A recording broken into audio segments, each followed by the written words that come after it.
and transfer has got you covered. With the largest payout network in the Gambia, you can now receive your monies anywhere you are, from Kartong to Koina, with less hassle. Yes! You can receive monies from your family and friends in UK, Europe, USA, Canada, Switzerland, and the rest of the world. wut fu muy fanaan ak kuy wut ku ko wétali xanaa delloo buntu gi warul na boole Yaa Fatus Guest House tijjil na leen buntu bi ñu leen fa am ak ñaari cabinet salle yu yaña amal leen li nga xamantene mooy cabinet ak salle ñu ngi leen amal AC ak fan salle bi nag lépp li ngeen soxla am na fa sofa yu nooy ñoo fa nekk TV bank fa cabinet boo dugga lal yu nooy leen fa amal nañ leen fa AC ak li nga xam ne moom mooy fan toilet yu set wicc amal nañ leen fa kitchen microwave fridge and room bu baax dama ne teranga day mut motax Yaa Fatus Guest House amal leen extra kitchen lépp lu ngeen bëgg togg mun ngeen ko toggee ci gas cooker bi ni kuy xalam di ci jaayu nak barke bi yaay borom amal ne li nga xamantene mooy ndox ak courant 24/7 bu leen tiit bu leen ragal bu leen xof ndax amal ne li di CCTV camera set leen ñu ci Farafenni gannaaw garage Baseli Kawur highway very clean every day amna cleaning service ratio bi amul fedd Yaa Fatus Guest House teranga aduna bot kon nak set ci leen ñu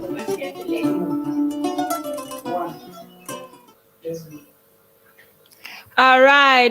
Good afternoon, wonderful viewers out there watching. And we are broadcasting live from our main studio here in Westfield, where we sit all the time to discuss issues affecting the Gambia and also, look for solutions to some of these issues. Like I said, it's the Birr Gambia show and we're broadcasting live here in our main studios. And today our discussion will be centered on the government explains the reason why they have a deportation agreement with the European Union. As we all know, on Friday, the Minister of Foreign Affairs and also the Vice President, which is Dr. and also the Minister of Interior, were summoned at the National Assembly Select Committee overseeing the affairs of the foreign affairs, and which is chaired by Honorable Sidia Jatta, of course. So we will be having subsequent discussions, and also we'll be opening the lines for you guys to call and contribute as well. We know there are a lot of emotional attached with regards to deportation all the time. When the topic comes, it's always a mixed feeling, those that are calling, those that are watching. So we urge you guys to at least be calm a little bit, and when you call to contribute as well.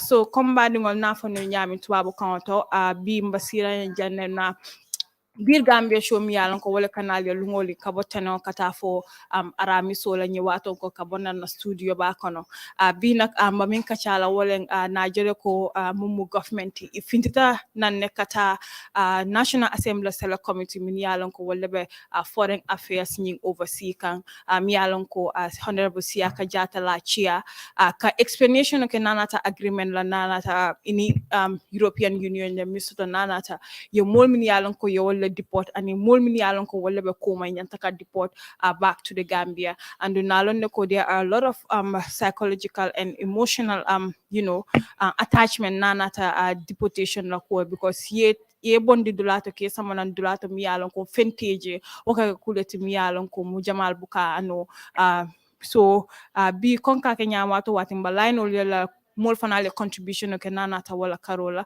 mbabula la bi maymuna mi yalon ko wala na co-host all the time afana ya al content jending ba programme ñu commencer. Good afternoon. Afternoon. How are you? I'm doing good. Are you sure? Yo te yaangi kontaan de lo xew? Fine. Amazing. Weekend dane hon. Mad. For them. I had fun. You had fun. Where did you go?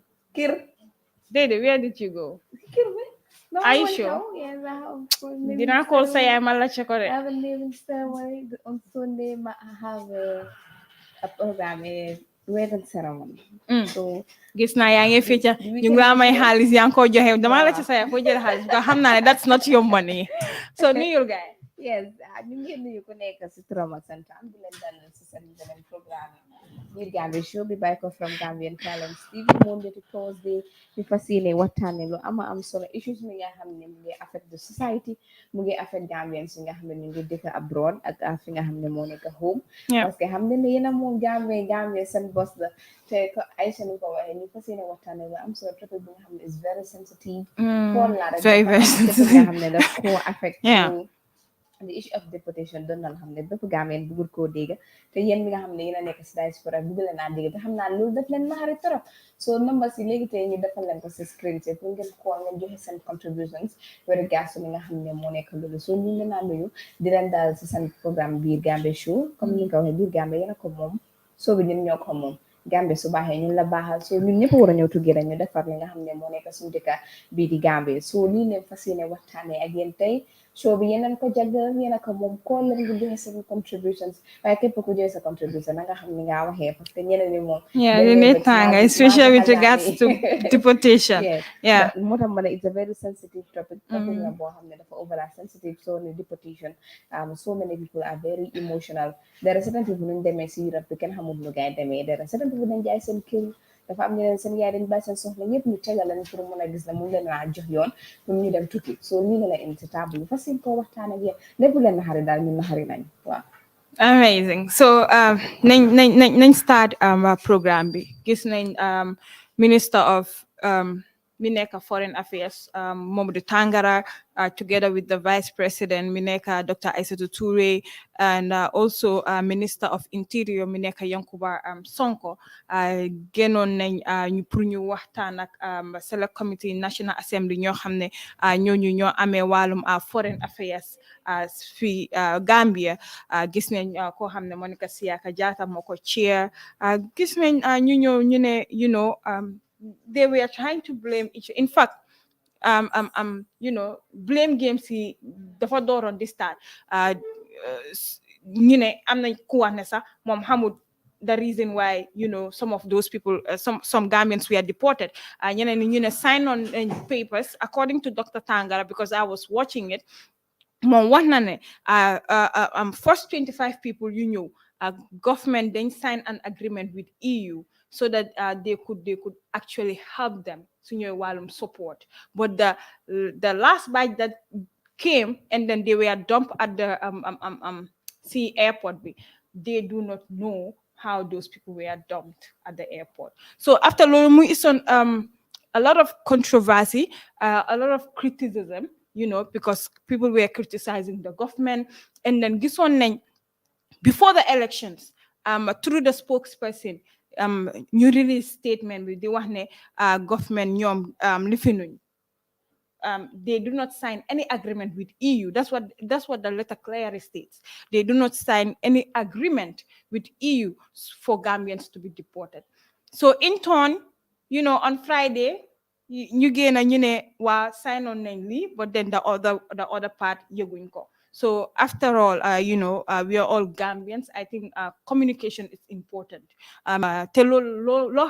It's actually drastically affecting the government of Adama Barrow.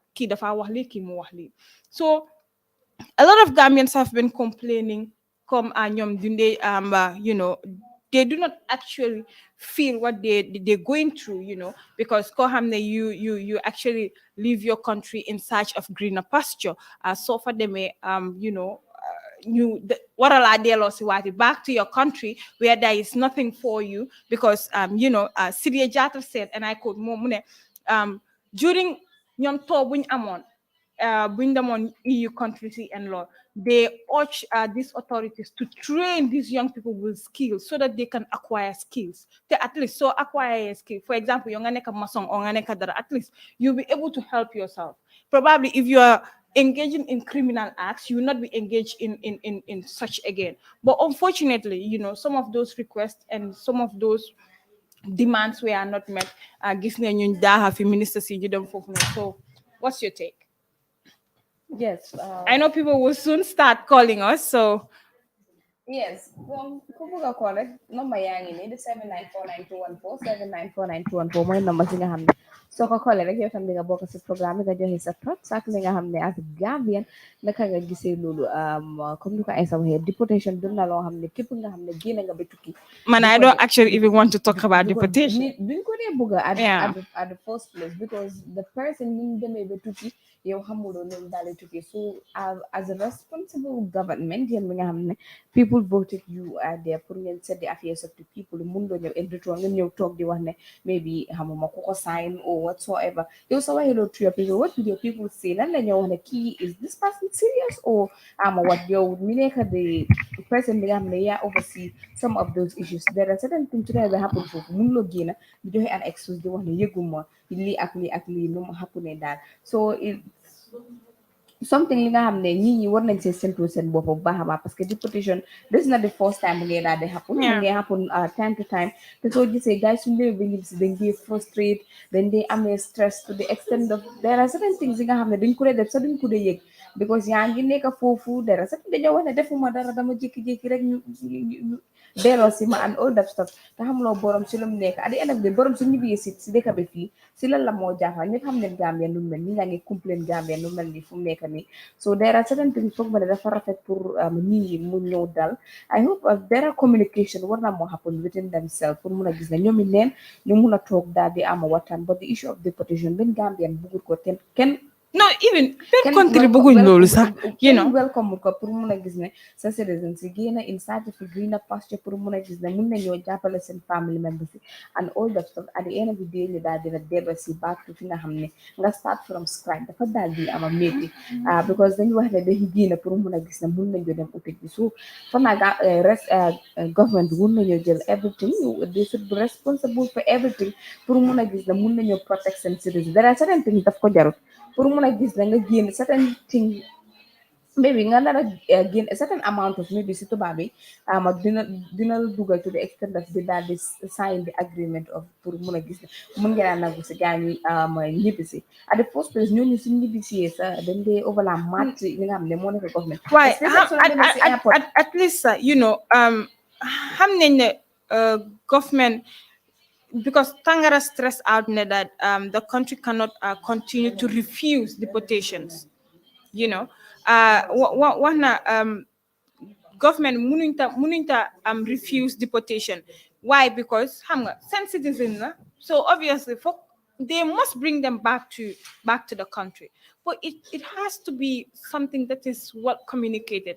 At least if you bring back those people that you are deporting, nga amal guy some sort of something else. Exactly. At least they will engage in it. You understand? Whether they're not train guy with skills, you acquire skills, muna yobu send family, because most of these people are people family back at home. So you cannot just bring those people back. At the end of the day, they will not be able to at least help their family. These are breadwinners as well. So I think it is important. And for the first time, you know, a government official went publicly to say, yes, we actually signed an agreement, you know, for Gambians to be deported. Those are probably set asylum seeker ceiling, the asylum process. It did not go as planned, or those that were just at the street, because Usman Silla, it's one of the members of this committee, said categorically clear them on Europe, because he went to Italy, he went to Germany, and some of these European countries. Say how Gambians are living, because some of these people are living on the streets without nothing, you know. These people needed much more better things than what he saw down there. So, you know, I think the government of the Gambia, yomunulo asiniti fini without proper communication, proper management. That's what it needs. And if you bring back those people, obviously, fonga japale guy, you know, whether they're school dropouts, them school. In fact, we have seen people ñoo xam ne they backward returnees and they are practically doing well when it comes to acquiring these skills and everything. So it is important because government, it's not actually trying to create some sort of a like employment opportunities for young people, though we know they're helping young people here and there, but then it's still it needs to be improved because Gambia, the reason why a lot of this young people are going out there is because they want a better life for themselves. You understand? Because then they get ñoom tam seen morom yi naka lañ nekkee foofu noonu and stuff. So it is important because there is nothing reliable in this country that dangaa wax ne dinga ko mun a téye wala dinga ko mun a jëfandoo. Even yow liggéey boo nekk di def nii sa right now, you wish you could have better things than the job that you are having, or better job than the one that you are having. So it is important, and I feel so bad, on Friday when I was watching, the vice president together with Tangara and the minister of interior when they were having this meeting with Sidia Jata and the rest of the committee members. Yes, wax bi daal dem na ko ñëw responsibility bi ñun ñëpp ñoo ko war a jël xam nga su demee lu nar a am su naree happen ñun tamit war nañu jël suñu stand as a country pour mën a gis ne mun nañoo jàppale those people because société ga most of them dañoo nekk ay youth dañoo nekk ay families dañoo am ay families yi nga xam ne ñooñu leen bàyyee fii at the end of those people they need counseling pour mën a gis ne psychologically, mentally, emotional, because at that moment nit kooku foofu fu mu nekk noonu sax du xam si lu mu nekk sax mun na moo def anything du ko yëg. I mean, we have seen a backward return yi ku rey papaam fii. Yes. Lépp lu ko dee dugal si loolu is all about the stress bi nga xam ne boobu leen dee go through su ñëwee si loolu because doon na loo xam ne they were not expecting it pour mun a gis ne mun nañoo toog at the end of the day nga dem ba foog na yaa ngi ne settle nga and all that stuff end of du yàgg rek nga gis sa bopp fi nga xam ne fooguloo ne foofu nga war a nekk du Gambia bi doon na place boo xam ne ñëpp a bëgg a nekk fii ba soo gisee nit ñi di génn di dem uti ji outside dafa doon loo xam ne luñ soxla si biir dëkk bi fii loolu lañ amul dañ bëgg pour mun a gis ne mun nañoo gën a jàppale seen njaboot bi su ñëwee si li nga xam ne moo nekk ci wàllum dund bi and all that stuff every time dañ de toog fii di waxtaanee lu regards to dund bi and all that stuff gis nañ Gambia lu mel so there are certain things dafa ñaaw pour mun a gis ne mun nañ koo wala mu ngi bàyyi ko from fi nga xam ne moo nekk suñu nguur sax li nga xam ne ñun ñoo leen sànnil al karta pour mun a gis ne mun nañoo nekk foofu ñu seet suñu affaires yi pour mun a gis ne mun nañoo jàppale bu baax a baax but end of the day it those people turn their back pour mun a gis ne ñoom ñoo leen nekk di hot sa yow sa soo toogee sometimes dangaa feel bad pour mun a gis ne certain things are happening nu bon man dina am ay mbokk yi nga xam ne ñu ngi outside yaa ngi am ay mbokk yi nga xam ne ñu ngi nekk outside deportation dem na loo xam ne kenn buggu ko te kenn bu ko nangu so when such things happening dañu war a génn si pour mun a gis ne mun nañoo waxtaan ak citizens yi there are certain times dañ dee dem ba wax ne sax même nguur bi dañ ñu jaay dañ toog ñu waxtaan ak yes dañ ko dee wax nguur bi dañ ñu jaay dañ toog waxtaan ak ñi pour mun a gis ne mun nañoo jëlee because dañ la toog dañ fi dee gis ay fonds yi nga xam ne mu ngi bàyyi ko from ñooñu kat moo xam di motive behind ñoom ñu leen a jox that fond kenn xamut fu mu bàyyi ko so fanaa di is of the communication doon na loo xam ne wan nañ sa séntu bu baax a baax pour mun a gis ne mun nañoo I mean Tangara said when it comes to the first 25 Gambians who are buñ esi the Germans lay conditions to start supporting the Gambia so to the 25 batch that came due to to have support from the German government lolu mota ñu asi yoyu non manam su nangwé di deportation dafa am several supports yi nga xamné yoy la gaay di jox gaay but it's all based on having something back in return it's give and take exactly do I return your citizens back but man tamit fokk ma am lu ma leen fana yoy leen wara by at the first place li ñu war a seet moo nekk suñu national interest li nga xam ne dina jàppale suñu réew because ñun gis nañ waa diaspora xaalis bu gaay di dugal fii when it comes to xaalis bi nga xam ne boobu la gaay day yónnee ak ñun dee jàppale nit yi nga xam ne ñoo fi nekk xam naa su nekkut waa diaspora bi ñun ñu toog fi sax duñ fi doon toog di daal di waxtaan ak yéen parce que most of the things yi nga xam ne ñoom ñoo ñu ko day defaral fi mu nekk nii pa ngi seer si biir dëkk bi waaye soo koolee abroad bi nga xam ne mu ngi outside rek ñu ñëw dina ñëw génn si pour mën a gis ne mun na laa jàppale si jafe-jafe yi nga xam ne yooyu la nekk di face so it's high time pour mun a gis ne mun na ñëw there are certain things buñ seet maybe suñ interest la wala maybe lii dafa jàppale nguur bi or whatsoever na nga sóoraale sa citizens yi te lii tamit the security of the citizens tam bokk na si because such things su demee ba happen dama every time naa ko fo ñii dañ dee stress dañ dee amee seen own breakdown bi nga xam ne boobu lañ dee go to suñu amutee that proper care suñu amutee that proper counseling suñu amutee that proper talk that psychological support bi nga xam ne boobu la ñoo jox gaay they will end up messing up te duñu yëg li nga xam ne loolu la gaay di def yeah there are certain time moo tax ma ne dangaa génn si télé bi dangaa gis so many people they are very unconscious boo xam lan moo ko waral some people are going through stress the families and all that stuff so loolu doon na loo xam ne war nañ ko sóoraale bu baax a baax deportation doon na loo xam ne kenn bëggut képp nga xam ne dem na ba tukki moom tey you've been emphasizing that kenn bëggut ko since morning doo dem ba fay sa ticket and all that stuff dem sa necessary things yi nga xam ne yooyu nga war a def at the end of the day ñu delloo si la unnecessarily stress bi kese mun na laa rey sax mun ngaa ñibbi si sax mun ngaa def loo xam ne waruloo koo def so lii lañ nekk di waxtaane yéen mi nga xam ne yéen a ñu nekk di seetaan xam naa ne yéen si diaspora bi ngeen nekk kool leen ngeen waxtaan ak ñu naka ngeen nekk di dundee loolu especially yéen mi nekk biir jaamani bi nga xam ne yéen a ngi am seen mbokk yi nga xam ne konkal Lamin mu ne jaamani moom bugguñ nit that's what Lamin said it's funny bu ko doon wax dama doon ree mu ne ma kana jale de jaamani wol man la fi mool la wol man la fi african no I'm like so that is it. So if you know welcome and all that stuff. So it's high time to know what time with regards to live. Yeah. Mr. Jai, we have an interview photo. Okay. Paradise FM. Okay, Mr. Jai. Young Live Gambian Talents TV. Okay. Yes. Why They're going wanted to man seen her Aisatu ak Maymuna tey ñoo fi nekk. Maymuna Aisatu assalamu alaikum wa rahmatullah wa barakatuh. Wa alaikum salam. Wow, deportation bobu nonu ñu doon wax. Yeah. How man that again audio leak that came from the vice president's office.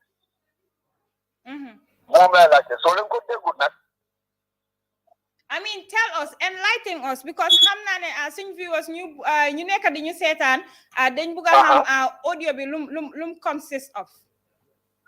All right, audio bi it pertained to deportation that was brewing at the vice president's office.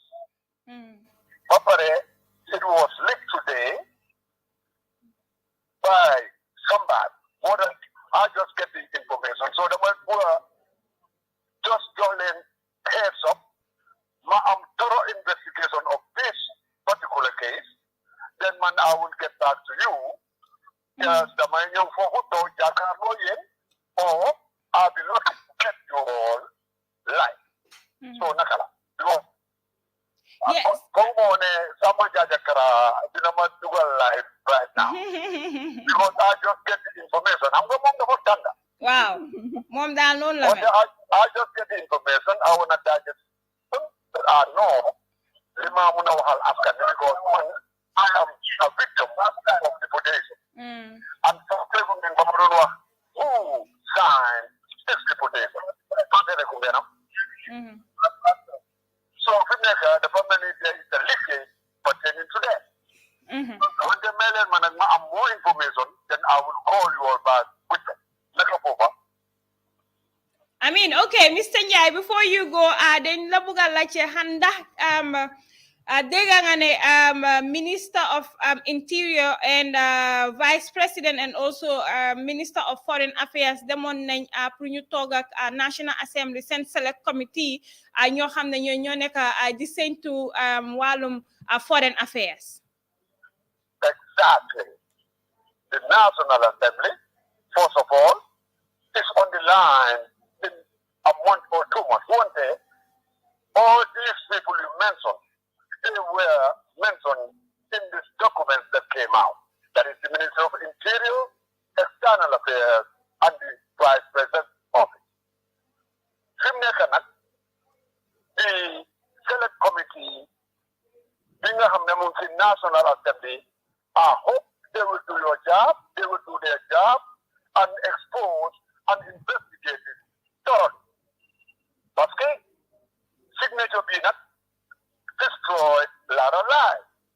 But instead of our government branches changing name, they are very important that we need to know about it thoroughly.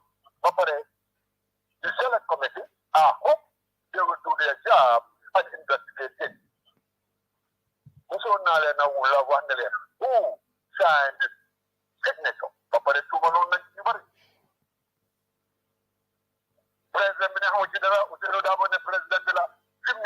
Everything is coming to light. And I hope the Select Committee in Parliament will investigate thoroughly and expose whatever mess has been made that destroys Gambian people's lives in the diaspora. One that you get a little bit of it. One that I hope this time the members of Parliament will use their separation of powers and exercise their power. But right now, they are the branch that can investigate and impeach anybody that did something wrong against we, the people. Hopefully, the separation of powers will be in action about this mess that actually affects me. So, the matter for what the coffee, but you said that appointment when you Thank you very much, Mr. Nya, and we're looking forward to have you in our studios here. Okay, man, watch him to be direct, and I'll call for Papa. Okay. And we schedule an appointment. Amazing. 2 years ago, I've been talking about the same thing, and it's just now been exposed. Papa, let me ask that question again. Who signed that document? All right, thank you. Question. Thank you, Mr. Nyai. Thank you. Thank you very much. Thank you. You're quite welcome. All right, thank you. That was Mr. Njai, one of the deportees. Mune dina fi ñew nga gis mu waxtaan ak askan bi because leak audio boom right now la lolu génn si te moom dafa bëgg investigate nga gis moom tamit mu thorough knowledge when it comes to audio bobu so Maimuna dégg nga loolu. Yes, Kuku de Bala mo tek mu ne who signed the file the same question who signed the document. Yes, who signed the document? No, I think it's high time for you get us a purpura gis the moon and your mahini. Take a table the blame game the February want to ki kuskisu johoñe baram kale johoñ baram ne kale moko def kale mu ne kale moko def so fana wor nañu génné nit ñi ci biir lëndëm bi nga xamné bobu lañ nekk di face ni at this moment when it comes to li nga xamné mo nekk okay, we have our first caller so let's take the call. Yeah, hello caller. Hello. Yeah, this is Gambian Talent TV Live, no? Yes. Yes, I want to, I'm watching the program and I will have a little contribution, if possible. Go ahead. What's your name and where are you calling us from? Yeah, I think I will just hide my name. I am calling from Italy. Italy, okay. So, I want to see if I can speak in English or Mandinga. Go ahead. Maybe the audience will understand more. Any of the languages that you are comfortable in, you can go ahead.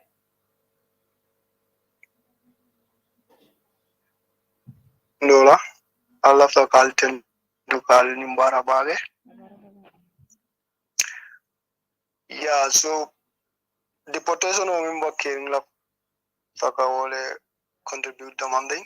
But for me, nga mera nungal sambana because this is calling from calling life. Yeah, so love time contributor all minta Intel dol sifa inda sifa will disappoint ba kele gamansa kunala in quarter 2017. I am one of the people me alango iba Gambia manza kunda defend kanko.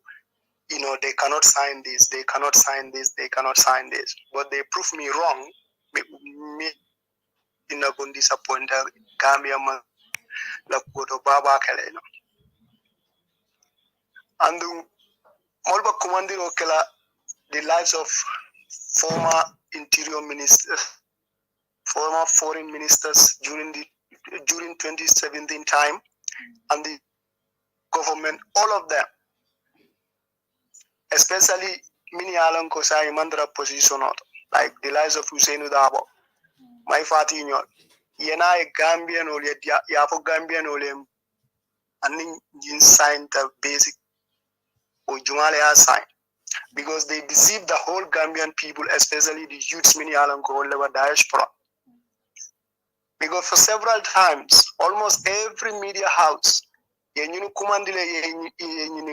fact, some of the journalists interrogate them. Kajoko Jumali signing and all stuff. But all what they say is they never sign. They never put pen on paper. They never sign. So being work of the Korega ko sign. Definitely Intama Jeko, any responsible government in this world could behave like that to his own people. This is absolutely sad.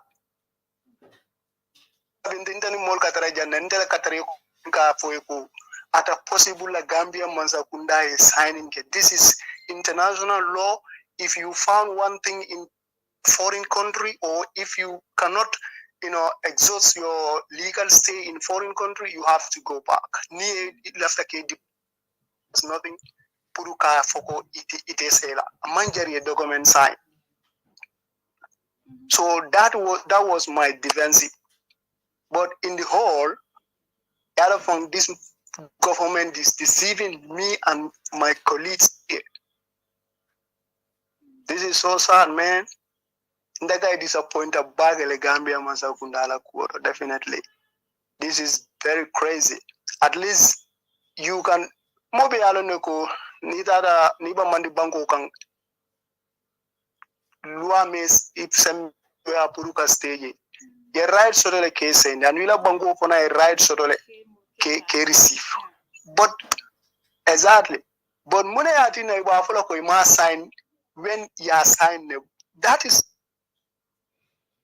more anything personally more will understand.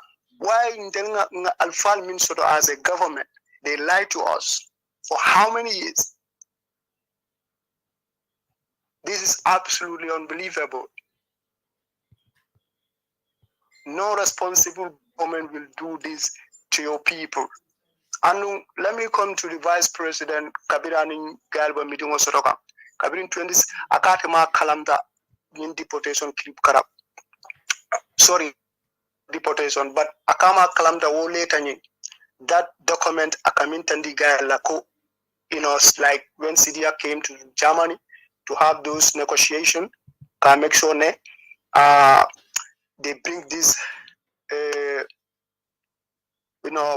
understanding or MOU of benefit. But for how many times this man activist Yaya Sonko, is it Yaya Sonko, was saying, yes, I interviewed Kelly about that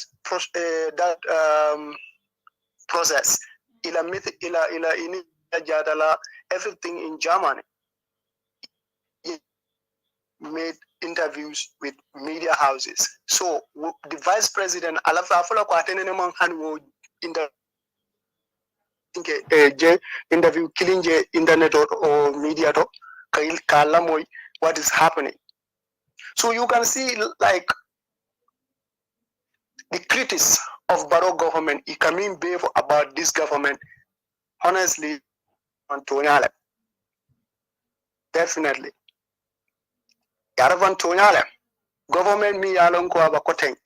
Communication of angote da malti mal. Wo meeting dula na ajube kanyal mim. Iwalo na ko most of them, mimba diamuka odla, they are all speaking. I don't want to use found word here, but for me, I'm very, very, very, very disappointed. And I'm hot like right now. And then, for me, alhamdulillah, they will not maybe, I don't know, but I am not part of the deportation list. And I will never part of it, inshallah.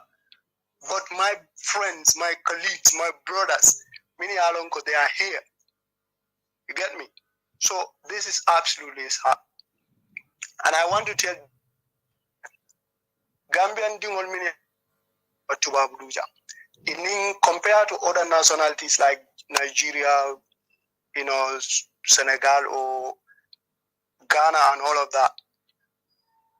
Ndenga Gambian will damage mini alon ko inata nim bagwe la they use bagwe. Ite city jang for enrolled university. Ijama fango.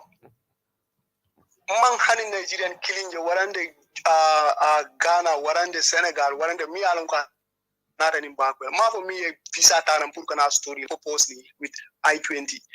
But me nata nim bagwe. I have never seen any other country nationally me alonko ayate city jang fa enrolled the university apart from Gambian migrants. Nina da home support. Also mbalde because Nadia Mobasiana. This is my first time. Maybe this gonna be my last time. Because I'm telling you, I am not frequent in media. Go over feel the same level of the media. But this matter really hurts me because in the event he must sign. Nobody can sign these documents in the whole Yarafang. Critics coming for mini alonko wole bafok anko ya sign the Yarafa wole watonya. So absolutely I'm vindicated. Ajala wole adina for namalo nyanya city puruka kolke. Opinion on that and in my disappointment about this government. Honestly, most of them resign. I get a jana in Italy. Italy Kabiri la president stop jang. One of the interior minister was to neck about the stop about this migrant issue in Italy. But I just fed up. And what I planned on me England, I just failed to offer to I resigned. Bondella Mol Buka Foriata, even they make horrible mistakes, they will never resign because that is where their life is. Like, if I resign, I will never have to feed myself and their families. So this was 2017. Let Usain Dabo talk to medias. I have only how comes it happens. Or let my party talk to medias. I have only how it happens. Or the whole ball rolled back to the state house. President is everything. Even though Hussein Dawala signed my party or whoever the current interior minister or foreign minister, Abe bounced the Barolekang with his government. Because he is the head. I think world farmers have signed me along with matter consult. I accept before they sign. All right, thank you. So these are all set up. Thank you very much. Get me? These are all set up. Thank you for that contributions because Makumandi also the Kamolo Molkumande can. Okay. All right, thank you. Thank you very much. Thank you very much. Thank you very much for that wonderful contributions. Yes, he said the 2017 Yes, during when elected guy during the 2016 nga xamne everyone was happy ñepp nga content ci nga xamne mo nekk nguur bu es bi so kola bobu ñu ko jajeufal bu baaxa baaxa te mo won mu ne mo bokkut ci gaay nga xamne ñoo nekk dañ ñebi ci de so gis nga one something very important with regards to suñu si wàllum deportation because lii doon na loo xam ne that day affect ñu bëri te gis ne most of the Gambians dañ dee bàyyi seen soxla pour mun a gis ne mun nañoo dem si dëkki kaw outside pour mun a gis ne mun nañoo ñëfa for their family képp koo xam ne koo gis mu dugg ci bagooy bi wala mu jël plane sax soo ko waxee daf laa ne bugg a better life for my family and for myself moo ma dugal si loolu so communication bi it matters a lot and it's very very important when you communicate with people. Yeah, hello caller. Walaikum salam.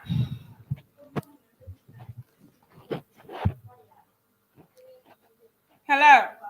Hello. Yeah, hello. Hello, assalamu alaikum. Walaikum salam. Hello, yes, I can hear you.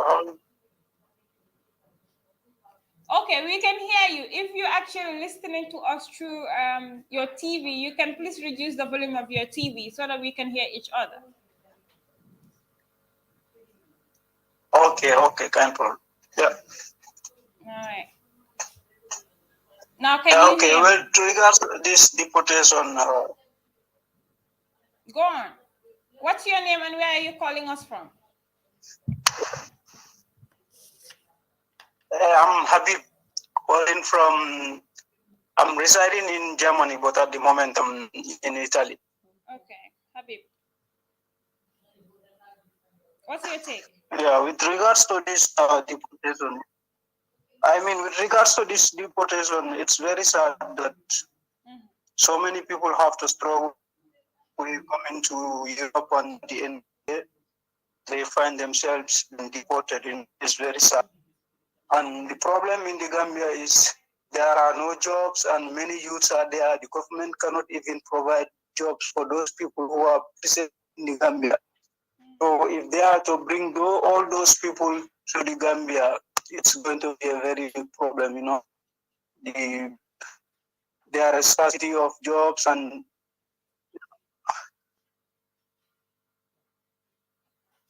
Hello? Can you hear me? Yes, we can hear you. Okay, it's very sad, but the government should not be hiding certain things from its citizens, let them complain and tell the citizens what's going on. Because so many people are in Germany, they are trying, doing their works, going through house building and all other stuffs, So we just have to bring all those people back home, It's very sad. Because in the Gambia, the hope there is not much. People are working and their salaries are not good and all those stuffs, The motivation there is not that much good. The government should come out and at least negotiate with the Germans to make sure that those who are doing their works, those doing house building, like it's called house building in Germany, it's a training sort of, so that they can continue. Because it's very frustrating. You go to work whilst you are thinking whether they will come and deport you or not, Because these Germans, there are so many people who did not commit any crimes, They go to your workplace, pick you there, from there, take you to the deportation camp, which is abnormal, But it's very sad, but I don't know. Thank you. But you people are doing a great job. We just hope that things work. This government, at least they should come out and at least negotiate with these people. These Europeans, they're human beings like us, So let them come, talk, tabulate things, regulate them, let the youths have skills there, let them work and contribute. So many youths are working in Germany, they are contributing, paying tax and all those stuff, helping their people back home. So if you are to pack all those people and just dump them in the Gambia without creating any employment for them, that can increase the crime rate or whatever, because if they don't have what to do, that can increase the level of crime in the country. So I just hope that things work well. Thank you so much. Thank you very much, Habib, for that contributions. We appreciate it a lot. Thank you. And the number to call is 794-9214. 794-9214. That's the number to call. And it's the Birr Gambia show, and we're broadcasting live here in our main studios. At Westfield, of course, and I am here today with Maimuna Jayu, as always, who's my co-host. And our topic of discussion today is with the issue of the government explains the agreement that they had with the EU with regards to the deportation. So that's the topic that we are discussing. A lot of people. Walaikum salam. Dama bëggoon a contribuer ci seen programme. Naka nga tudda? Tur bu neex nga foo ñoo koole. Hello, mbay nag ma diga bu baax. Ñu ngi laa dégg loud and clear. Ok. Seen programme bi am na solo torop. Thank you. Tur bu neex. Kontaan naa si torop. Maa ngi tudd Alassane. Alassane. Waaw Sakho. Sakho. Yeah. Okay, Alassane tey lu nekk sa contribution si wàllum government bi ñu amoon questions and answers with the National Assembly Standing Committee for Foreign Affairs boo xam ne Honorable Sidia Jatta moo ko chair woon on Friday. Waaw man sa issue bi man sa dégluwuma ko sa right now laa ñëw rek taal ma duga YouTube gis ne yéen a ngi live so si laa déglu programme bi ma ne lii moom am na solo so war naa koo déglu ma contribute si tam tuuti so man daal mbiri di moom loolu moom nekkul yoon Gambien yi ñoo mun a jàppale without Gambien yi ñu mun a def dara ñii njiit ñoo leen fa teg ñoom tam population bi la gaay di saaf so gaay den am pour di doxal yoon yow nooy jëlee nit ñi fii nga leen di yóbbu foofu noonu xoolal Gambia léegi nu mel Gambia amul dara nekku fa ñaata nit ñoo fi nekka biir Germany o biir Europe bi fan la mun a nekk gaa ngi jàppale seen famille si gaa ngi def loolu gaa ngi sampa gaa ngi def lu bari nga pare génne gaay fi yóbbu leen foofu noonu te foofu yoru dara Gambia dara nekku fa soo demee Gambia loo fa def amul dara loo fa def amul benn liggéey bana fa nekk booy mun a def foofu noonu waaye fii ak least yaa ngi mun a trayantu ba tray ba jëndal laan boobu noonu sampa ko loolu noonu dara la waaye nag population bi mu mun a jàppale na gaay jóg gaay démonstrate man moom loolu lay ñaaxtu man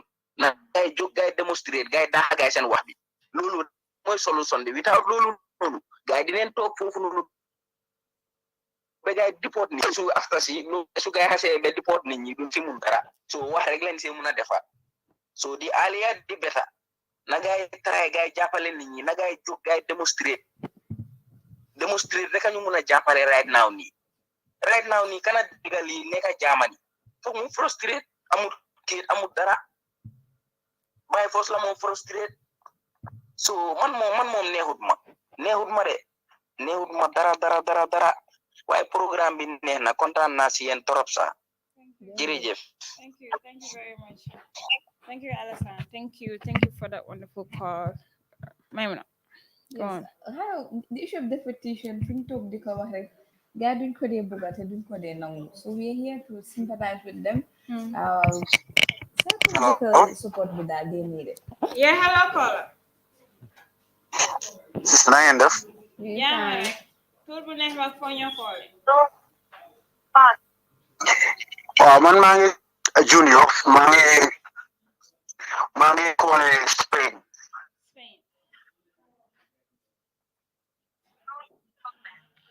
yéen a ma Wow, why foog nga wàññi télé bi and not to listen to us through the TV. Use your phone to listen to whatever we are saying. yaa ngi ma dégg ya. Wow, why foog nga wàññi sa TV bi? Please reduce the volume of your TV. nga déglu léegi. Good. Waa léegi ñu ngi laa dégg. Yes, I did. Yaa ngi ma dégg léegi. Waaw maa ngi laa dégg.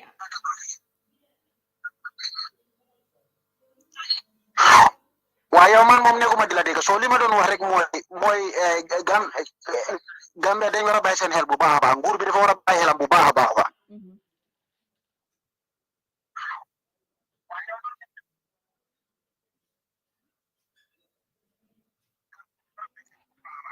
Junior, unless nga wàññi sa TV bi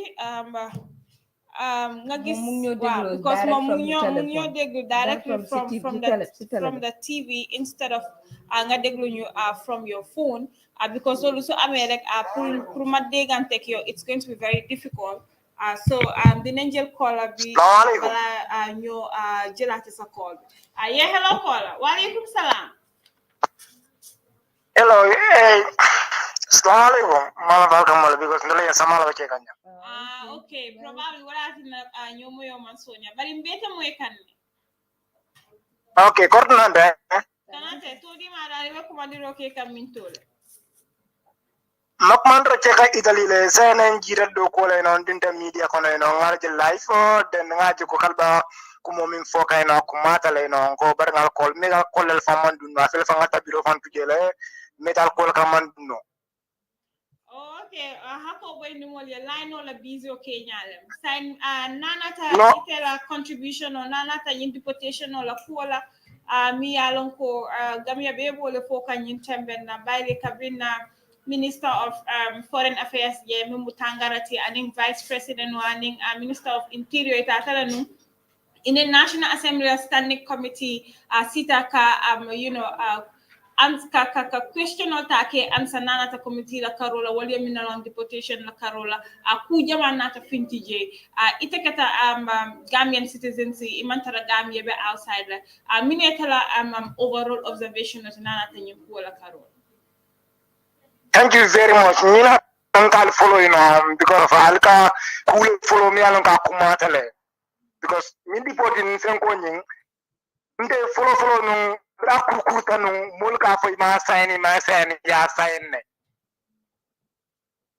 ndela tika min ndema da jamande mba Italy jame ndela tika muso nyi min ban krandika because ndinda Europe 2018 bar tangor kabiri ma Gambia hanin da wala fo mbuka bandi num foye mbuka mo fa so no dala so fona bar mbaku dala so la alhamdulillah ndunta na 2018 nga tra fa nga korasa ba fo nani be sa num foye ni ma Gambia mbo san no la bang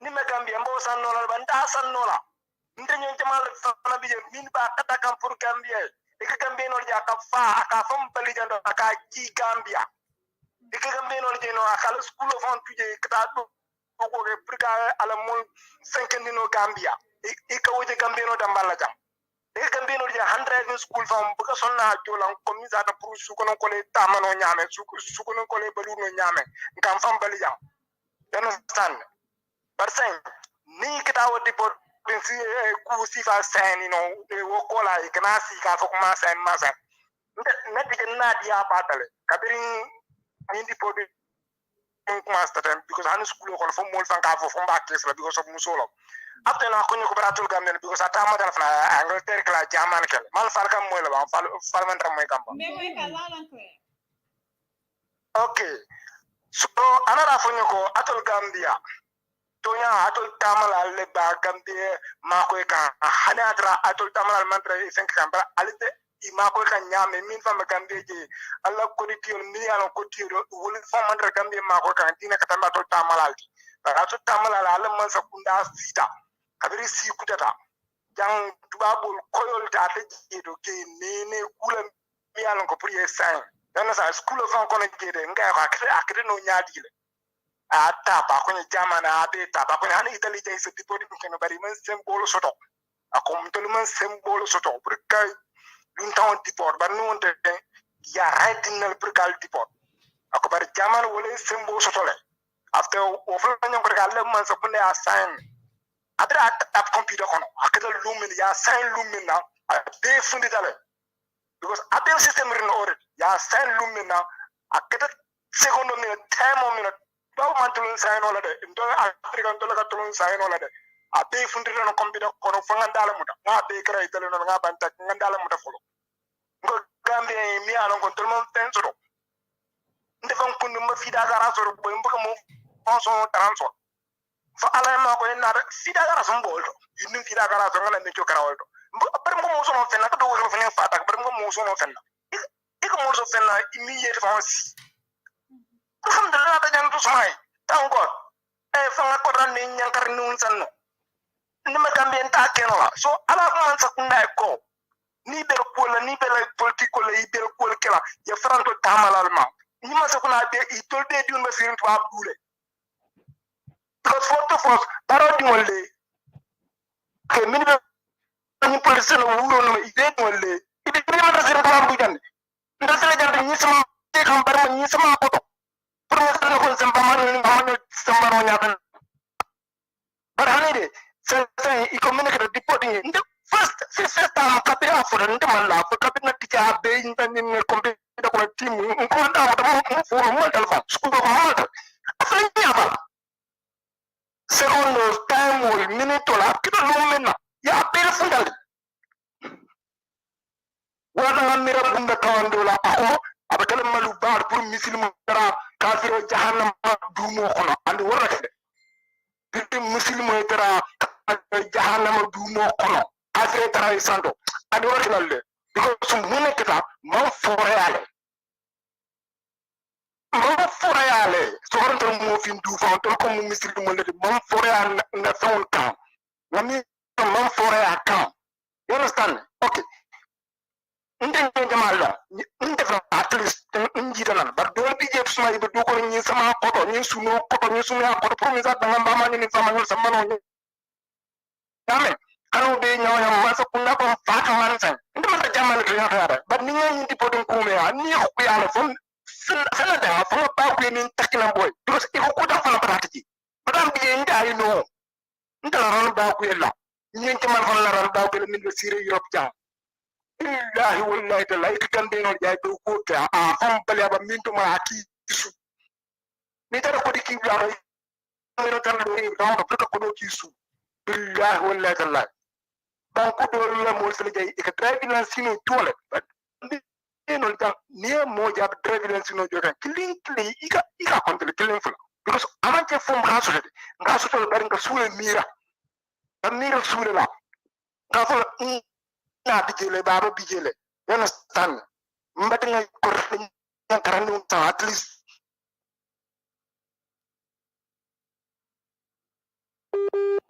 nta nyo bijele ya family 7 minutes dira ila time o sitale because more for now ko man but na man sa kunga soli kabri sita yati po ni mala so ngo nga fa school na sentene but mo la sa information so la mbulu ma be tap la na ma fa na ta be tap nga be sanali ni sa bo fa yeba mi be kere asa ikra asika fo ikanyo sabanda ma sa fut babo lu nyala mara tu babo ale ko sen tu babo computer fut babo lu nyala mara han tu babo ko mo force jang Europe jando because ma sal sadio la moy kan san ale ka fo mo ga bi robe lo bere bu lo xon wala fa hakilo so do dina to la man sa so min be su xon bari nin to ko wala ba wulo xon bari sal sadio la hakilo so do dina man sal min be firu su xon because ale di amo xono ala di amo xono ngamo lo ako to amo kana dundi nyola ikana jane kan dene kan dundi nyola to gambon ka kilo ci kan nyo kama no to nyalti ikra afetal kan dundi nyola ntol mo fi ndemal kanyu fa tuba bo ja hani no wulo fa mi wulo ta do ma ade nyon ko mo fa bu ma ni ta do ilo do tuba bo wulo kan mo da fole okay ntol sa ntol mo fi woni kita gran tol dundi nyola because ni di boden kan dundi nyola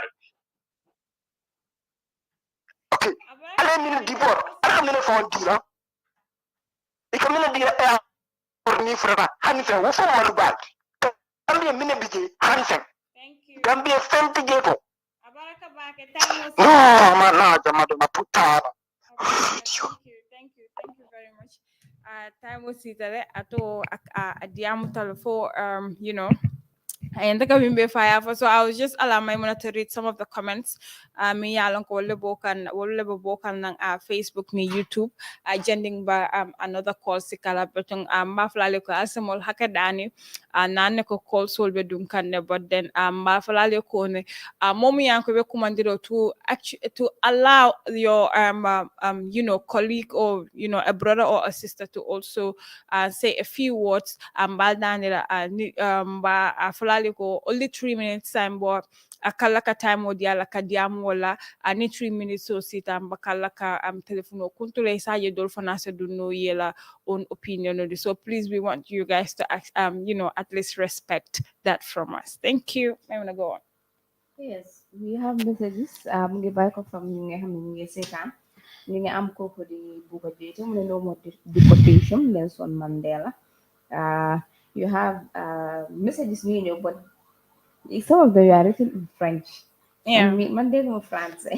Dégg naa français tuuti but but then français but si YouTube bi ñu ngi am messages from ki nga xam ne moo nekk kooku di Ibrahima Seydi mu ne greetings my beautiful sisters. Nga am Greetings, Demba Ibrahim. Jawara How are mu ne you? hi Demba hi. Nga am Hi, Demba. Jack Touré mu ne this government is useless. Gambians are crying, hungry, bad hospital, bad education bill, food prices. NPP is a future killer. So you know, keep your comments coming and keep your messages coming. Fi nga xam ne mu nekk si Facebook ak YouTube bi ak WhatsApp call bi pour mun a gis ne mun ngeen a receive mun nga ñëw receive call si nga xam ne ñoo nekk di bàyyi ko from ñi nga xam ne ñoo nekk di seetaan. Yeah. Walaikum salam. Alla programme o be diare mbagale. Abaraka bake to di manu ngani wa kumandiro ke kamintole. Okay, ndeto musegule mbe kumandiro kan Italy. Seiko. Yeah, mbe kumandiro kan Italy. Okay. Seiko mineta la contribution nana ta deportation or la carola mi alon ko government yoles agreement was signed and in European Union. Sister ni aji government ni kana call kliska as ne ba dundi la afundita den akete den masan akete den malon kadu. Sister ni ye fo min san kala mol filin ya fa be mol dundi la digo kono le ye call kele akele mistake kele so ni min be dula ni call yan enim gal ya ne ko se ya lo be call la nyaadi le pour call bang you know because janning election of on be silan nga ko na bole jalan ko nin government sita nin gamerol mistake ya fa nin government e fo sita ko galon ko mo ko mon kala tubabu du jande ko number 1 kay go deportation on dangal na faxa be sotolale in chairman bol ga ko nye boy te dala warta kirib gala dum date e deportation ko boy al na be min fala ne nin government sita be deportation on mol mal la bara fela funti taran ngay mo bio bula mo da ko no to la fo funti taran fo ya yal ni ko mol ba fo lo wuli yalla bare ko fo men na fo ministre so lo fo funti na itol fo ya fo mol be ya moy mimbe kering iko ku mi ku do ka da nje bare ko na funti mo be ya lo mimbe kering bare mo ble na kambelo mini ya fa barolo mole wala mol mantora ni ma fa no barola mole bi ni mo ta du nay mantoro ko la you know ite nanam boy next minute Gambia halo tala halo from kwade $5 so for e bugo soto no yalla ni bugo fo soto bare na la jamme be do moni so tagay be family ma ko kan no ito yalla ne molol bi jam fo bitiro ito le be le family samba kan sa ni to wol samba wala family be balula nyaadi le mo be yalla na Gambia right na Gambia be ko yalla nyaami you know ite ta barala barakan no la family singiro man jonkino bedel ete baro ni la family bando mo kam falla ba ka bon singiro be jonkiri ngabe diaring wala family bitilo ni wala family singiro man jonkino ete bol balon dile nyaadi ete an wala family ka balon nyaadi ete ni te wol di bol ete ka batala ni batakan minu be kam deji wol trayo yaji be fondinkel mako nyaadi de fondinkel se ta do ko soto no para fondinkel be biya mo man do ko soto no ete da batala ni batakan ko te ite no boys barolo government ni bukalo ni basta dami bukalo ba en dami no boy mo bula mo le na mai mo you know, boy, you may come for you know for concole there for ibukala baro ko for minimal ibukala iba start da ibukala iba and thank you and you know for ibukala minela problem. No. 3 minutes baraka. Thank you. Yeah man, you ngal mala aljo man, la program dia bala man. Amin baraka bake. Thank you. Bara ko para mo la de, mo buga chikino do mo gam ya jam mo ni mo la jam mo ba.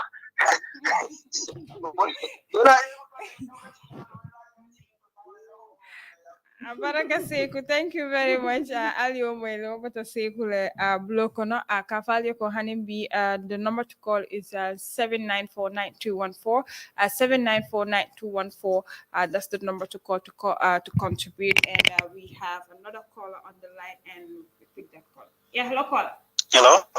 Yeah, hello. Hello, young Madi. Yeah, Madi. Junior, right? Yeah, exactly. Good. Loud and clear, and everyone is listening. Okay, the common lima bugono contribute rek moy comme like government bi dañ wara bay sen help bu baaxa ba.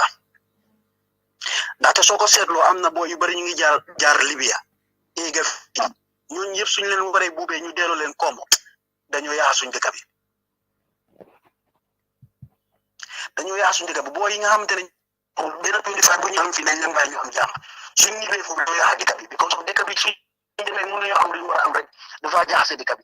Nguur bi nak ñu ngi fogné dinañ enjoy nak wala ñu fogné wa nañ délo ñu tok suñu moto yi né ak suñu air condition yi né ñu fogné dinañ ko mëna enjoy né non du mëna démé non dé hangal réew tuba bi ni so dajé gass dañ la dé wax né yow seen xaaliss mo tax nga ñëw fi ni jël xaaliss ko sa dëkk mo tax nga ñëw fi lu neex leen so ñun suñu nguur bi melni comme ñuy nelaw way di den yeewu nak dinañ yeew ñoom gis né diganté lu nekk diganté Gambia Casamance bo bobu rek du nekk yëngatu té bo yi nga xam tan jaar nañ Libya yépp ñëw bitim réew Habia am nañ experience tie fetal Habia am nañ experience gis nit bu dé so ñoo yépp suñu démé fofu amatuñ fu ñoo tiyé ñu am lu leen naal dañoo dem join lu mel non té dañoo yaa dëkk bi té nguur bi war nañu bay seen xel bu baaxa ba parlement du sé boppa ñu wara bay seen xel bu baaxa ba man dama gis na parlement du seen boppa sax dañ nekk di nelaw ministre yépp lañ wara dismiss ministre yépp lañ wara gëné tégg la yóbbu leen court ñu war doomi réew lan lañ nekk di defal doomi réew because yow da nga eew saako mala sa do ko mëna am nga eew lo do ndeki do añ nga am do mëna nga bidi réew mu la dimbalé loy ndeki nga nguur bi lo neexul leen ñu jël ñoo di leen délo nguur ministre yépp seen doom yépp ñu ngi bidi réew té ñom ñu ñoo ndeki ñom rek ko am ak yàlla waye suñ moytu wut demal digante Mali ak digante Mali be Libya Gambien yu fa nekk di join kat yi ni billahi wala bi ñoo ñi del sey kombo billahi du jig réew mi té luma ñaan rek moy yàlla jamm am yàlla na nguur bi eewu ñu stop tuba bi bëggu ñet bu ñul mu jël ci xaalis yóbbu ko ci réew mi foofu suñ fi ñe loolu lañ leen foo dajé ga loolu la why did you come here yow dañ fi ñëw pour jël suñu xaalis yóbbu ko seen réew loolu la gaay dé wax so doomi adama nit bu ñul dafa wara eewu légui tuba da nga eewu nga and ak mom waaye su eewam mu opale yow da nga nekk tooy muy ñëw di la mamal di la lekkal lu ndaw di yaa sa réew nangu loolu moo tax sénégalais seen réew bi develop dañ eewu de dañ overla eewu pour nga jël delloo seen réew noonu doom du yombee noonu de ñu suñu réew mi dañ greedy suñu politiciens yi dañ greedy moo tax ku si am benn far ñetti far da nga gis biiram bi rëy comme ku bugg a dee so yàlla nañu yàlla sal na si seetaan waaye nañ bàyyi suñu xel bu suñu Gambie dafa ndaw pour booy yi ñëpp si ñibbi nii de nañ bàyyi suñu xel bu baax a baax jërë ngeen jëf. Thank you very much. Jeff, thank you very much for that wonderful contributions. Mom tamid call na mom tamu joxe contribution. Yes, we're still talking about the deportation that actually happened, and Gisnen Minister of Foreign Affairs together with the Vice President and the Minister of Interior bring them on to answer to some of the questions you have. The standing committee that are overseeing the affairs of the foreign affairs, and which is actually chaired by Honorable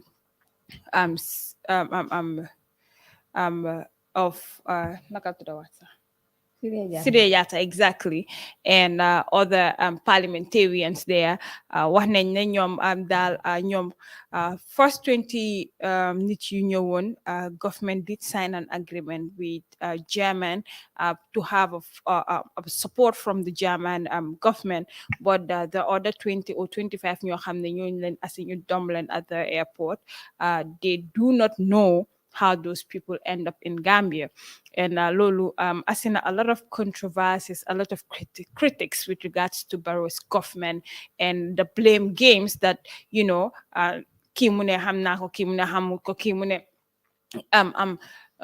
papers you sign, yegumako papers you must sign. Well, it's from your ministry and sa time la why you sign loko kimune windamonto, discover and send letters to the office of the vice president. So you actually wouldn't understand what is going on. Government released a press statement or a statement from through its spokesperson. They denied ever signing an agreement with the German government with regards to those that were deported in the Gambia.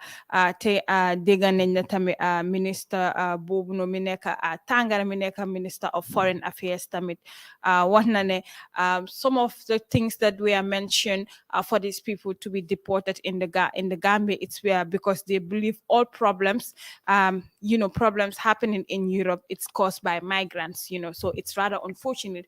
Lii laal loolu moo nekk topic boo xam ne te loolu lañ isi pour nit yi actually call and contribute. So then you're call for 3 minutes. I'm hearing myself. Can you please reduce the volume of your TV? Okay, thank you very much. Ala baraka baga mambal konton na Okay. Say be mo kan loud and clear. Todi ma do ani mo kumandiro ke kaminto. Thank you very much. Nto mula min natin kontan waseka mbakumandiro la jamani le. Okay, Lamin bibine tara contribution oti. Nana tan na program wala karo. Sistam konjaga dara mala melo bulu am fokan sulo lor fokan kalo lam fomi no bandido ba flan nem nindo ba dental waru dara ko.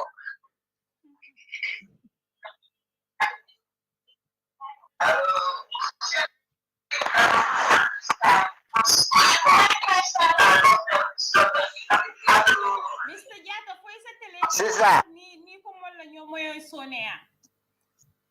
Okay, wala diamo man seka la mama ka jada mati seka la. Good. So Mr. Seka, foi sela TV la volume kala isa yen na nyomoyo sa soneano. Ni ko mo la moy la tele te mo la moy telefono tan te nyomoy la. No, lam sa nga ka matalala no. Very good. Sa ni parite site falla mo yemi fokoten ke ya moy after the show. So we need to contribution because na 3 minutes okay. More minute ben call kan abe siare. No, walang ganda kan mom de men sa kafo walang ko. Alafa laman sa kunda ye fake bula fake mambet ya hada madunga kata nya loto nya karo. Ita ba fono la mula nya di tan me ba fola mula nya di tan boy ke ba ko tol boy. Ni ta do ko ke no la boy ya dindi wal member karam mo to ta wal ta jino school dindi wal yol post je boy wala diam wolu da hawarta wol parada kuma ken se mola le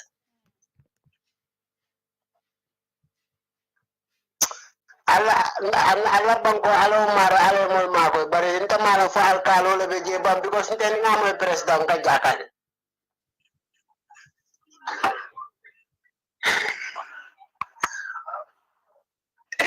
ala baraka bage janula biar ba kata kam bage bara bro ala fa al kalo boje because need that president.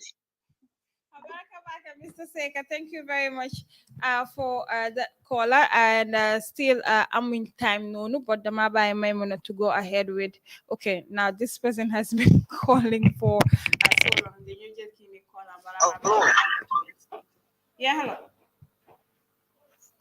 Yeah, hello, Bijan, Todi Madongani recommended okay coming to it. 10 minutes. Don't full box, smoke man, roke, Jawan, you know. Okay, full box. Minute la contribution na tinana tabi na program wala karola. Yeah, malak bola magam. Dawa mo wala adawa baro ekanet. Hakilo do nak, you know, because kabra was sila president yara nak. Ada adi wal pesa may no America, you know. You go understand. So Gambia wanda understand the fuarol mu yala ye karre ke so fa wadu wadu ba ala fa kawul murde na murde no wala bila ku de dala de bo so bi de bo do ko re no ni murde Gambia no ita fengala je wala bila la place dala ya ku de dala na ma hakilo do nak yala I had 1 year for Bandai now, the president, So because Gambia, it's very hard, you concentrate Gambia, Gambia, Fuaro sharing Gambia, Domoro, if it not be said, and even that Gambia, Jaman, Gala, Gamunja, YouTube, and Gambia, go Gambia, so you concentrate Gambia, Gambia, you Kas Malon, Malon, Cool Cake, and then Gambia, Yaji, 10% of the Malan of Coca Gambia, so Nimboro Gambia, Malam, Gadiamo, Shala, Dracuda, there. Go be the never go Coca and the Gadiamo, Shala. Alasaro Molina, Nato Murdu, and Akana this. I know Konofu Anamaji in Donna, Mokula, Rama, intelligent, so Adiamo Masia, Bo player of Colgan, so Bola Gadiamo Masia, Jaman Jam, to call it and a person of the Colgan, so don't Gambia. Because Jaman Jania Mechokara very good, so I Masia. So Bolo Mechokara and a cafe Murunda so Nida so Nagara criminal that you go understand. So I Masia, Ogongo Murundu Komare. So Gamerol found another bigger 50 bundle affair and the Adamoya Bonimola President, plus among Karabusuna Rodaman. So I Masia, so Gamerol and the Bolagan, Inga mbal konta na ala pro amor na nga over injola na so mbal ko ka na wa ta mo tije na mbal do konta na man thank you very much abaraka bake thank you abaraka bake so Maimuna so ame some comments dinañ jël lolu bala ñu tagato because suma technician bi mu ma wax ne we only have 8 more minutes to go. 10 lower on. So my receive call me for 2 minutes. Then mean 7 or 8 more minutes. Yes, we have messages from ñi nga xam ne ñu seetaane si YouTube bi ñu ngi am kooku nga xam ne moo nekk waxandi di mu ne it's said true Barrow is not good for the nation nga am Hurey Balde mu ne that's true President Barrow's government is not good in the Gambia nga am Dama Kante mu ne for real man bread real track nga am the same wahuning mune they don't know what they are doing but they have to be careful because this thing can bring fire in the nation what forbid Mr. Africa mune honestly Gambia is not a country no more it is a colony of Senegal all our state intelligence and military secrets are in the Senegalese books our economy is controlled by Senegalese, no sovereignty. Nga am koko di Mahmoud Job, mune are you people live? Yes. Yes, Mahmoud, we are live now, but unfortunately we are running out of time. Yeah, hello caller. I can hear ourselves from the background. Can you please reduce the volume of your TV so that we can communicate? Yeah. I'm getting you. Okay. What's your name and where are you calling us from? Okay, anyway, I'm going to call Italy. Todi Maru. I'm Alaji Baro leti. Alaji Baro. Yeah. Alaji contribution. The contribution of menti come body my men for all of me, So Masakunda ya jube, ye Paul Karan ye alon ka foko banku joli nyante sambala nyame because abati amosi ata bakele, So imari komi mbadi mai men for love libe to abu jang ye atipenda ye do ko men me karan ya understand so mol bita bol be karan kanne bol be do ko la le men harjo men ti bo soro kanne ya understand so bari banko be tembo men to mo be yalon ne abe garawri mbakele so balwala karola so ni te ulula be jikri te da manne kan na ñu kusi ba ke dala ke murundi ko ma so adi amo si abadale so yantale hakkilo to ba ke mo de may bol ka bata min ke dal fan min bijante damani alo ne ya understand adi amo si ata ba ke so mbal kondo na la programme la ba ke baten la mbal jay la Baraka Mr. Baraka thank you all right thank you yes. Yeah, we have some comments on Facebook. Yes, you am comments by on Facebook. We koko di Ibrahim LSG, mune you are right, brother. Koko di Bakari Sanyang, mune Barrow don't do nothing. Is IEC leader who caused all this deportation because we all know what Barrow Barrow don't win these elections. Amazing. So we pick up this caller again. Yeah, hello, caller. Last call. Yeah. Assalamu alaikum. Walaikum salam. Yeah, albe nyadudu. Bijang, tori madu ngani weku mandiro ke kamin tole. In Quebec calling come from Sweden le.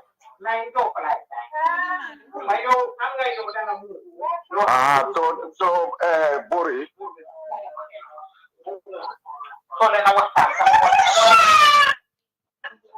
Yeah, hello. Yo, alla programu BTR le kai Talent TV alba katakan Gambia bate ha. Thank you. Yeah, anyway, the last diamula mol million wala mol millika lawyer dabo blame nung katala tata ning ko sai nung in Germany.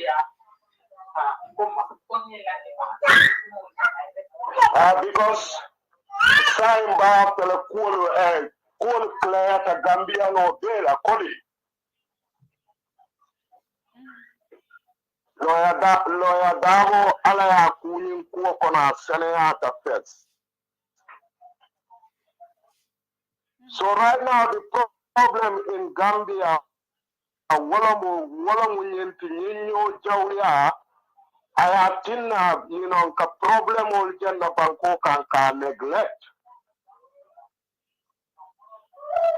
So what the Gambia batandi kam bakele so ntela advice mumenti nga nyo jawya bula nga nyo baindo bula nga place the right people or la mil sa banko sambano.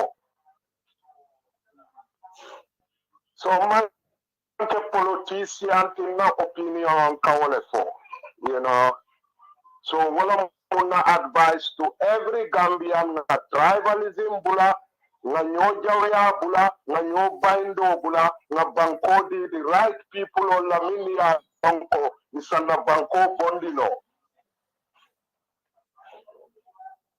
But info campaign, Fania Sifa de for the Kawali Lata Molikan, eligible people or many along qualified and Sambano, yes.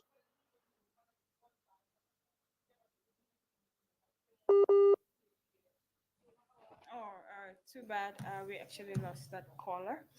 And before we go, some of the things that were actually said during, the answer, session between the standing committee responsible for the foreign affairs and, the Minister of Interior, the Vice President, Dr. Aissatou Toure, and also the Minister of Foreign Affairs, which is Tangara, and the Minister of Interior, which is Yankuba Sonko, on Friday told the told the standing committee that the government had signed a good practice document with the European Union in 2017 to repatriate Gambians who failed in their asylum applications.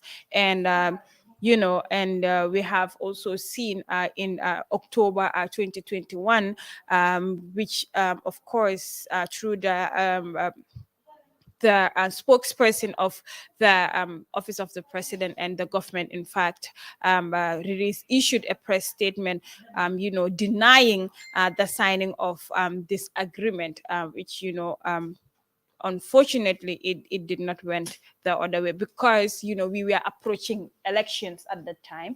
And then obviously, if actually a government want to lose an election, which I think Adama Barrow government or the government of Adama Barrow plays their card well, Lol Monica, coming out and then denying, ever signing this agreement with the EU. And, we have also seen the minister acknowledge that the government had signed a cooperation agreement with EU and certain good practices, which I mentioned earlier on. And we have, heard the EU, they actually agreed on deporting Gambians in small numbers without issues. But,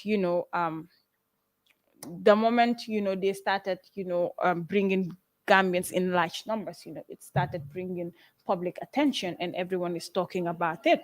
So li mo nekkoon tey suñ topic bi fii mbaadiŋol ko aliyaabo ñaamiŋ naafo bitun naajele on Friday mun ketan na vice president noti Dr. Aissatou Touré Mamadou Tangara mi ngi yalan ko tere marcha na foreign affairs la karo mum mu bantala banko la issue te and also the minister of interior ye kumande nun kata National Assembly la standing committee mi yalan ko to len maratan na bankala bantala banko la kuola nanata mol minial na Gambiano minial ko wala be banta ila living be nyaadi la condition be nyaadi ne ka taraje nyaming na jele ko deportation no katanun amakenun quote mi yalon ko amabotan no Gambia kon kabra keta a lot of people were talking about the gender deportation of Bobekela and tolye most of mi yalon ka mo call no ka fo mo le ko ñu lunkale boy so de bokan nang in destination to be futala na Gambia. So we try to engage some of the relevant stakeholders mi yalon ko awole daka taranye even I am mo le call no ke ñin ka they say that they do not have any clue imalon and na jele ko wol Natala no 25 Gambian olti minialon ko itolle nata, and unfortunately we have seen the Minister of Foreign Affairs saying ko 25 Gambian ol saying because German love to support the government of the Gambia, which is actually not really something me alon ko mo jama lafta kamoy. And then yaf mol fana yafale ko ita funding ke sambala na no banko kan banko mi alon ko a lot of people are struggling, especially young people nanata employment la karola, because the employment rate in country every day aka sikandira buka jia katara nyama a lot of these young people out there mi alon ko be seeing ghetto to ibe kumanaki nyaje crime rate be siakan Gambia. It's because young people are not actually having dulami yalon ko say from mako inoje nanata ku jama la karomi yalon ko young people bole to only few ka fo wolle ko wolle be ndula kare wolle ibe ku kendol keka andong niyo mo samana ni kan farin balle katarak na kafuta Gambia jang wala control to mi yalon ko yole la mo deport ñi fam mol do sekeno multi mi yalon ko so mol fan wala nanata wala ka na jele ko mobi mi yalon ko apotan ya deport la samana aya fama fanu ja ani wokata kutu mi ni ku ya balam woti.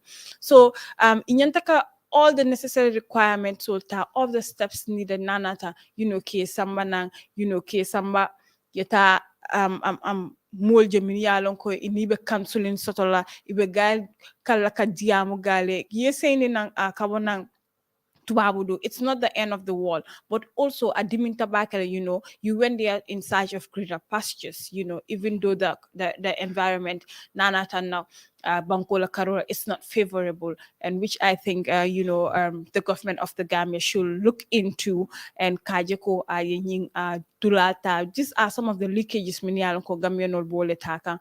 But last caller tala jending Maimuna be sign out la Isaye program where Bambi for Soma inshallah. So yeah, hello caller. You are the last caller for hello our show today. So are you hearing me? Hello. Hello, caller. hello abe Mbijang todi madung ani be kumandiro ke kaminto ye 3 minutes sato because time of mimbe mol block bantala fere then signal kan ko time it's finished. So ma foke ko ne ito dung ani be kumandiro ke kaminto ya ndo aliu sega na lembe kumando ke ka iri tatida. Okay, Aliu bi minute la contribution was Yeah, ndeka come bankola kola aje.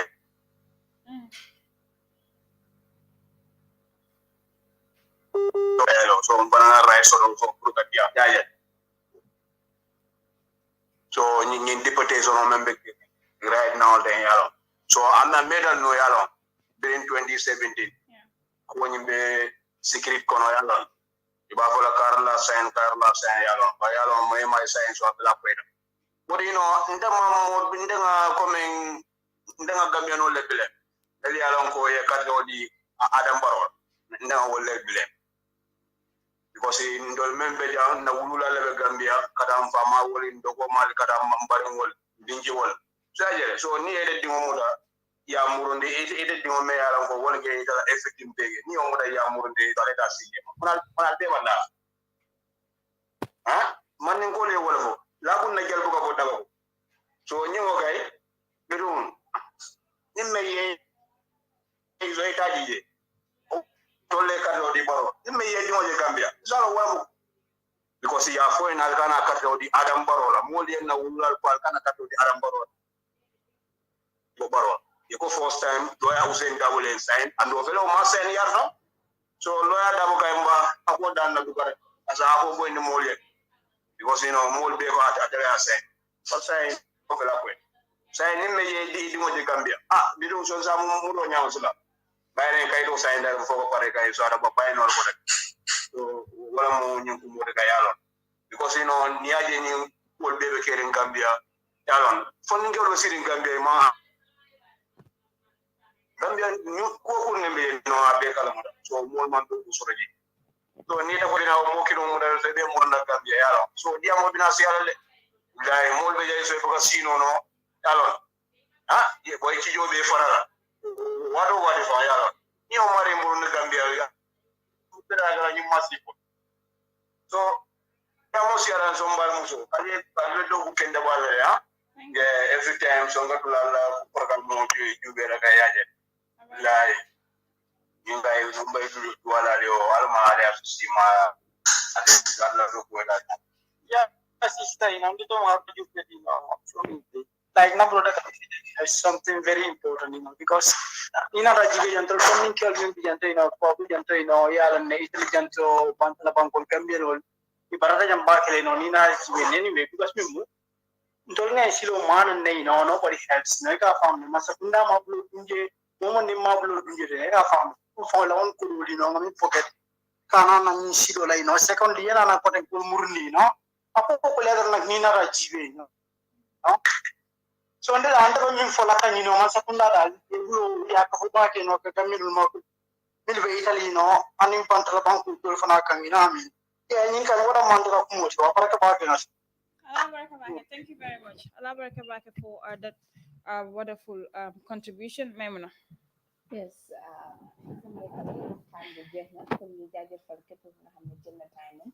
pour mën a gis na mun na moo call wala mu send in message am si fi nga xam ne moo nekk si comment box bi pour mën a gis ne ma mun na moo jox ñu seen thought si with regards to topic bi nga xam ne boobu lañ leen indil tey deportation benn la xam ne soo ko laalee rek dañ leen laaj lu ci bëri because so many people are facing a lot of challenges because of li nga xam ne moo nekk the deportation bi nga xam ne moo nekk di happen at this moment so I think it's high time pour nguur bi jël responsibility of everything li nga xam ne moo nekk di happen pour ñu génne si communicate ak ñu ñoo wax ne nangu ne waaw ñun ñoo def lii ak lii ak lii so the issue of the blame game di joxoñ kii su joxoñe kele kele joxoñ am benn njëriñ comme happen na tey ma nangu leen ne happen na so then if you need to apologize guys ngeen apologize with it because dafa metti nit di musa dem soo xoolee turu baak bi leen dem wala beneen yoon la gaay jaaree pour dem fi nga xam ne moo nekk foofu Europe so deportation doon na xam ne képp nga xam ne tukki na sax bëggut a déggal lu deportation so ñu leen a jaajëfal bu baax a baax di jaajëfal képp nga xam ne call na ñu joxe seen contribution si ñu leen a jaajëfal bu baax a baax ba ëllëg incha allah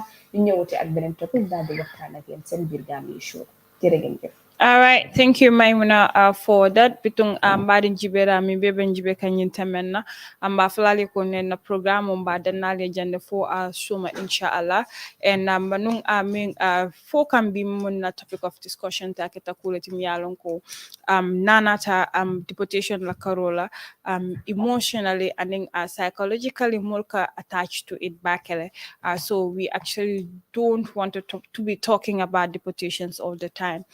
But at times we deem it necessary for the people of the Gambia to be well informed. Nanata kola minialonko wole be ke kan na banko kanjang bari be yalo ne ko deportation o keta kulati mi yalon ko kabrin 2017 molba ngunu kan who signed the papers mo ma for sotono we have seen people point fingering at each other nana tanyin deportation or la carola but we have seen it on Friday Najele ko the Minister of Foreign Affairs Momo Tangarati, together with the Vice President Aissatou Toure and also the Minister of Interior Mumu Yankuba Sonkoti, itatanu to answer to some of the questions the Standing Committee overseeing the affairs of the foreign affairs wali kumandi chaired by Sidia Jata Mumu Honorable Sidia Jata for will nam for Woolly West. I told Keta Moti Mialon ko Lebanon J and Nigeria ko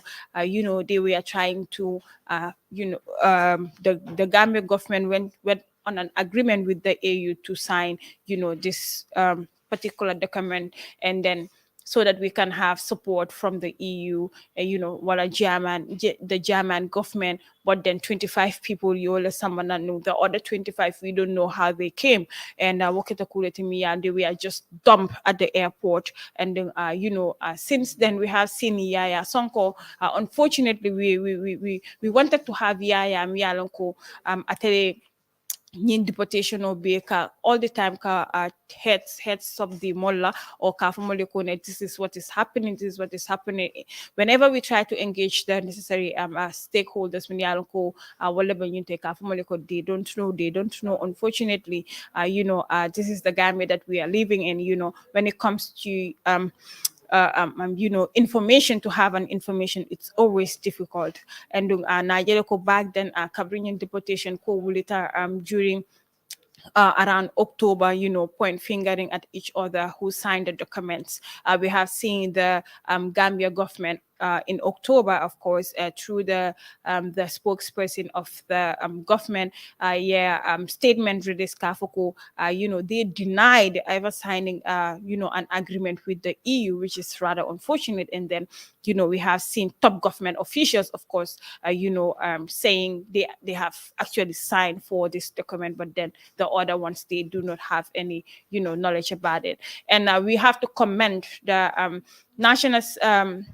National Assembly members for a great job, especially those responsible for the affairs of the foreign affairs under the leadership of Honorable Sidia Jata. And when he has said it when they went for a tour, what they actually advised the authorities were to actually train these migrants with regards to skills, so that they can acquire skills and actually be left there to support themselves. But it's rather unfortunate. And then that is it. And then we are actually going to close out today's program here for the Birr Gambia show, and then we'll be back tomorrow, inshallah, for another fresh topic where we will be opening the lights for you all to contribute and also share your opinion.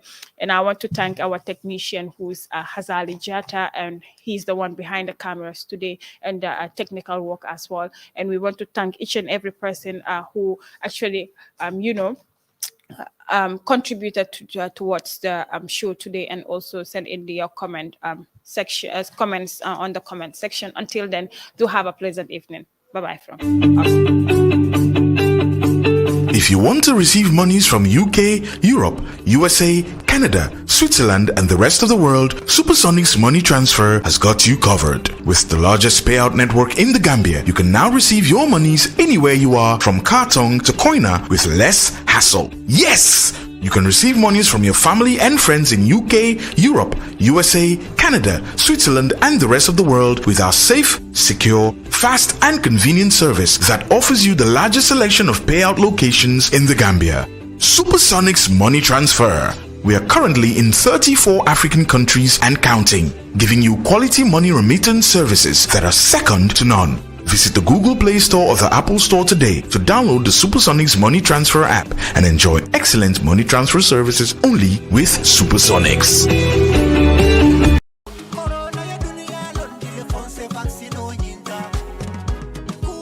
Montata for more million jama wala lenyim pengota coronavirus musasa sotoringonsi andung amala nyimu keleti wala nyimu musuleti aman sibo nyoto mo wili jama fata findu banko kan wala lenyi sasa soto andung ay fale coronavirus man jaral soto bari fanan akibar dima mumunti ay pengu soto le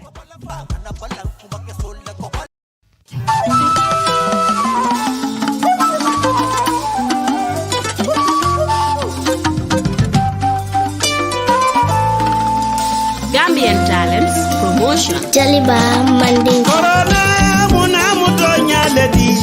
Nkal jalalu nada ganyene badie. Animpana mwa million jama. Wale pengo ke kakola bayi. Wakoru kan. Nde jaliba fere ninja lolu nada. Ninja lolu nada ganyene senenda. Jali nene suso Mandinka Maka kahanja uya